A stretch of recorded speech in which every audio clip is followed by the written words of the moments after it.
Wala ng buhay at halos di makilala ang babaeng ito sa tindi ng pinsala sa ulo matapos masagasaan sa bahagi ng EDSA busway sa Cubao, Quezon City. Ayon sa mga saksi, tumawid ang babae sa busway bandang alas 9 ng umaga. Dala niya yung kalakal niya, tumawid po siya. Tapos po biglang may kumalabog. Nung pagkalabog, napatingin ako sa bus, suminto po yung bus.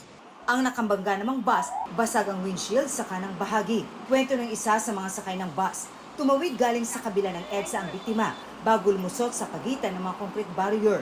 Iniwasan na niya yung mga sasakyan dyan para tumakbo siya. Tapos tumakbo siya, yun din ang dating ng bus. Hindi na makontrol kasi bigla siyang sumulpot. Huli na makita siya ng driver. Ano po ma'am, medyo traffic po dyan. Kaya natakpan siya sa mga sasakyan dyan. Bigla siyang tumawid. Git pa ng driver, hindi naman mabilis ang takbo ng bus. Puno po ako ng pasahero. Pasensya na po kayo, di ko sinasadya yun ma'am. Ayon sa nakuha naming impormasyon, ma'am, galing sa bus driver, ang kanya pong takbo ay 30 kilometers per hour. Pero amin pa pong aalamin sa CCTV po namin na makukuha, ma'am.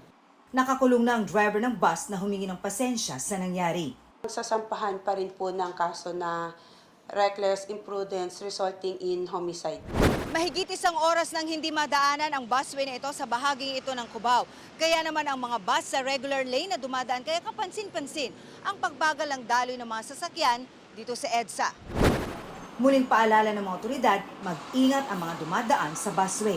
Ang mga pedestrian naman, pinaalalahan ng dumaan sa tamang tawiran.